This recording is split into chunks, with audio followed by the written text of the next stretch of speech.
السلام عليكم، صباح الخير للجميع في حلقة جديدة أو عدد جديد من مستديرة رياضية. وحصيلة هذا الأسبوع اللي المستجدات ديالها هما اللقاء اللي جمع المنتخب الوطني المغربي بين الكونغو برازافيل، وأيضا اللقاء المترقب بين الرجاء والمولودية الوجدية. من سيحمل البطولة، هل الرجاء أو الجيش الملكي؟ نبدأ على بركة الله.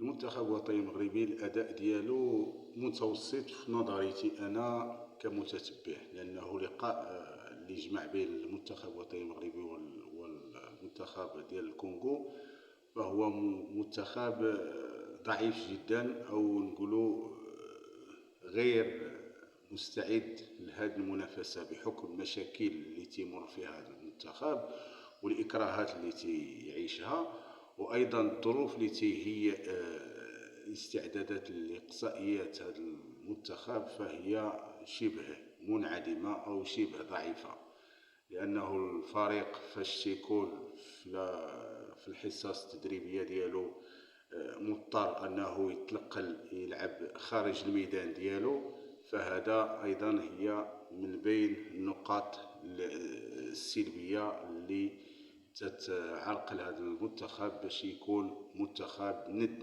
المنتخب الوطني المغربي. في نظريتي أنا فهو منتخب غير جاهز، ولكن الأهم هو 3 نقاط. فاز المنتخب الوطني المغربي وتصدر مجموعته الآن ب9 ديال النقاط، بانتظار باقي الجولات اللي غادي تصفر هذه المجموعة اللي فيها المنافسة بين المنتخب الوطني المغربي وزامبيا وأيضا النيجر.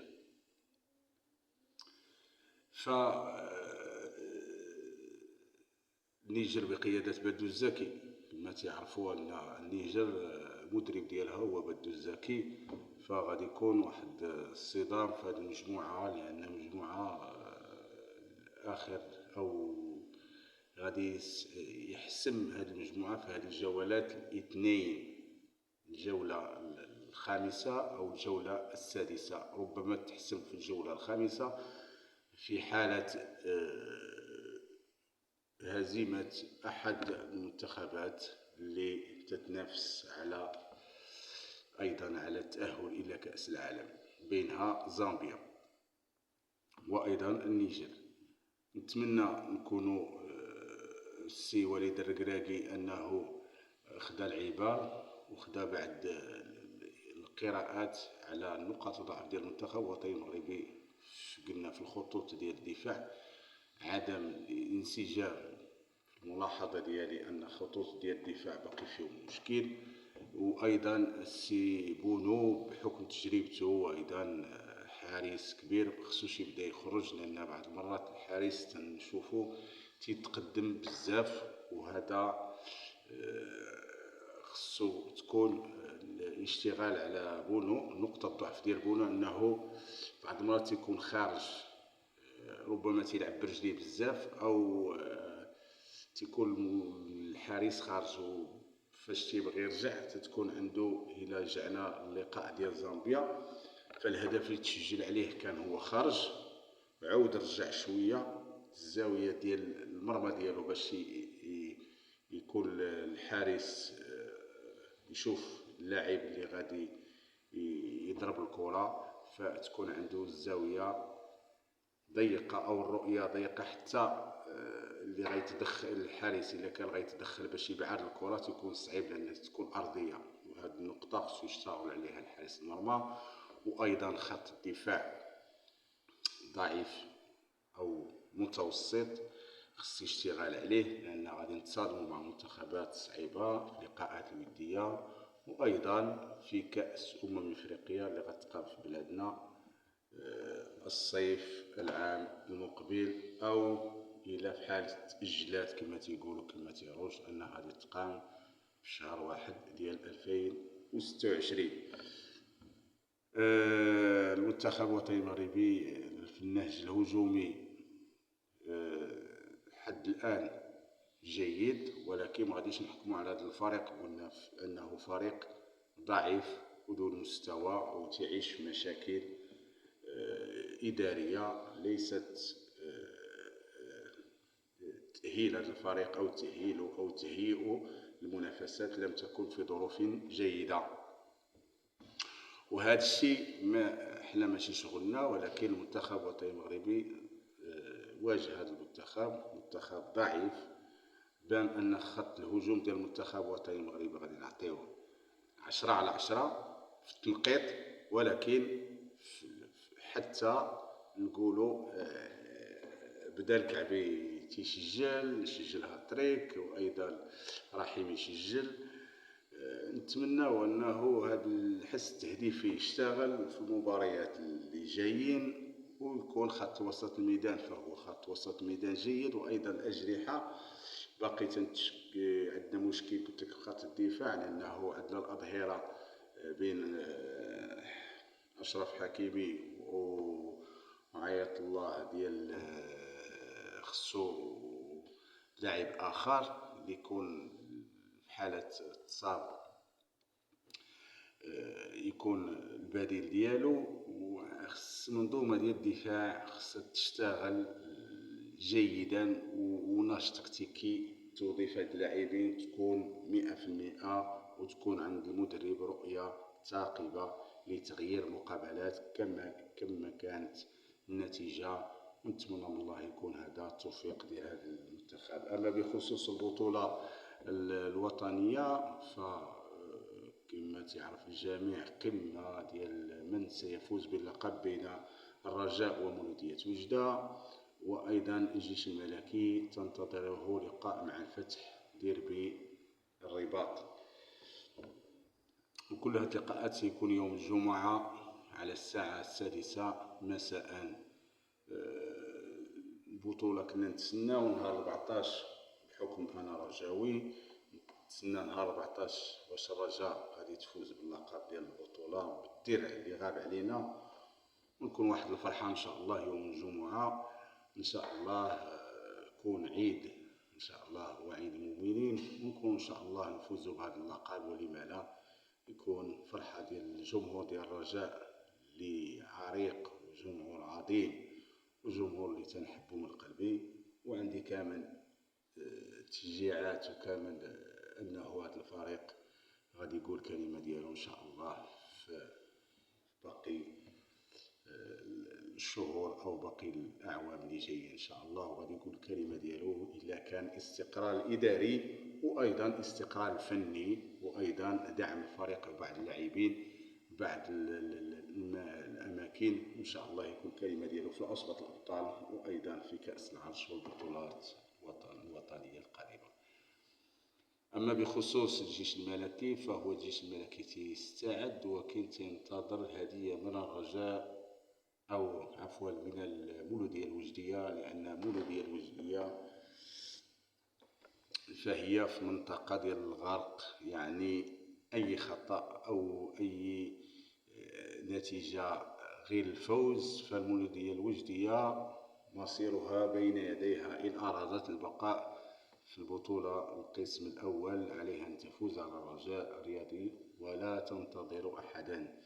المولودية الوجدية إن أرادت البقاء عليها أن تفوز، أو إن كانت هناك بعض النتائج أخرى عكس ذلك المولودية الوجدية ستبقى في البطولة ولو فازت الرجاء. ربما هذا هو السيناريو اللي قريت، والرجاء الرياضي عليها أن تفوز فالمولودية الوجدية خليها أن تشتغل. قلنا في الأوديوات أو في الحلقات في الحلقات اللي فاتوا قلنا أنه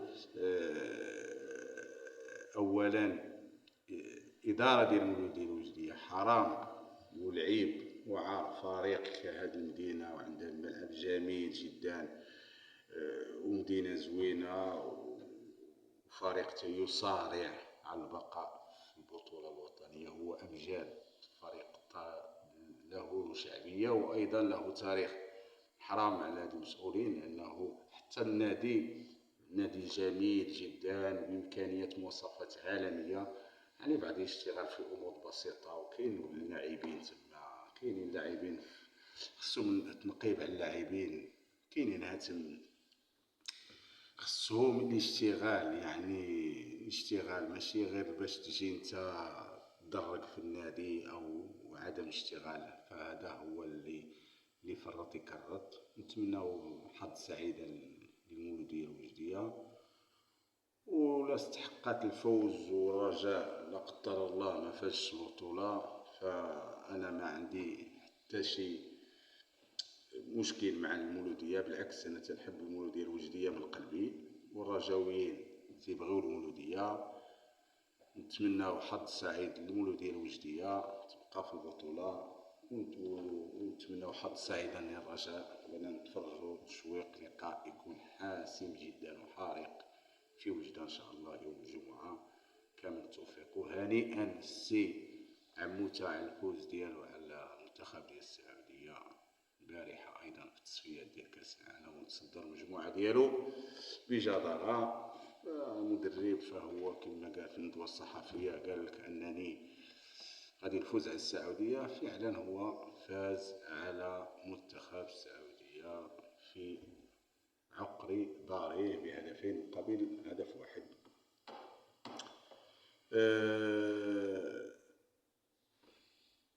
اللي غادي نقولوا كاين بعض المنتخبات الافريقيه باش نختموا هاد الجوله ديالنا وهاد الحصيله ديال هاد الاسبوع. كاين شي منتخبات غادي تشوفوهم في كاس العالم لاول مره في التاريخ ديالنا، لانه الا نشوفوا السودان كي تتلعب والمشاكل اللي عندها حرب اهليه وكذا، وهي تتنافس السنغال على الصعود او لا. وايضا منتخب اخر قريب الجنوب افريقيا، ما عرفتش غادي نجيب الاسم ديال هاد البلاد، هاد المنتخب هذا. فقلت لك هاد العام غادي نشوفوا هاد 2025 الاخر ديالو غادي نشوفوا شي منتخبات لاول مره غيطلعوا كاس العالم في هاد 9 البطاقات اللي ولاو جداد في التصفيات. ان شاء الله بلادنا ان شاء الله المغرب غادي تكون، ولكن غادي نشوفوا شي منتخبات لاول مره غادي يمشيو لكاس العالم. شي 4 ديال المنتخبات، 6 معروفين ولكن 4 جداد غير معروفين لاول مره في التاريخ ديال افريقيا غادي يمشيو هاد المنتخبات مغمورين وتيلعبوا لي طالون ديال الفوتبول، وعندهم واحد النهج تكتيكي ولاعبين غير معروفين. هنا خص يشتغلوا بعض الادارات انهم ينقبوا يشوفوا بحال الوداد بحال الرجاء بحال الجيش الا بغاو يديو لي تيتر كي تدي الاهلي المصري كي تيديروا الفرق الاخرين ديال الصنداج وهادو، باش يكون منافسه دابا بحال هاد المنتخبات. كاين التصفيات ديال كاس افريقيا وكاس العالم، شوف ما تحكمش على لي ماتش الاول ولا الماتش الثاني ولا الماتش الثالث والرابع، تبع المنتخبات وشوف تنقب اللاعبين المهاجمين اللي خصك شي مدافع، خصك وسط الميدان. كاين في هاد المنتخبات اللي كاينين حدا انغولا وكاينين حدا جنوب افريقيا وكاينين حدا الصومال وكاينين حدا ليتيريا. كاين هاد المنتخبات هادو كاينين عندهم لاعبين في البطولات ديالهم زوينين تيلعبوا مواهب كرويه افريقيه. وهاد اللاعب الا جبتيه في الرجاء وعطيتيه امكانيات وعطيتيه هنا وعطيتيه الدعم وكذا، او جبتيه للجيش او جبتيه الوداد او جبتيه الفرق اللي تتنافس على، غادي يعطي الفرق واحد عامين ولا 3 سنين وباقي صغير وغادي يمشي ان شاء الله. ومن هاد اللاعب تيشجعوا لاعبين اخرين ديال البطوله المغربيه ايضا الاكاديميه حتى هما يشتغلوا. احنا ولينا عندنا منتخب وايضا عندنا فرق تنافس اهلي وتنافس الزمالك وتنافس سان داوز وتنافس الفرق ديال في عصبة الابطال وتنافس الترجي وتنافس النجم الساحل التونسي وتنافس جميع الفرق ديال افريقيا وتدي لي تيتر ديال عصبة الابطال. هنا اشتغال خصو يكون اشتغال بالذكاء، اشتغال في الهرم ديال الكروي. الا كانت الكره خصها ما تكونش في واحد خط تصاعدي عاود ثم نزول هبوط، خصها تكون دائما خط تصاعدي في القمة. المغرب في واحد المرتبة خصو مينزلش فيها، يبقى فيها. كيفاش باش يبقى فيها؟ خصها اشتغال، كلش المنظومية الكروية خصها تشتغل في هذا الشيء. ونتمنى حظ سعيد للجميع، والسلام عليكم ورحمة الله تعالى وبركاته، وعيد مبارك سعيد للجميع، والسلام عليكم ورحمة الله تعالى وبركاته.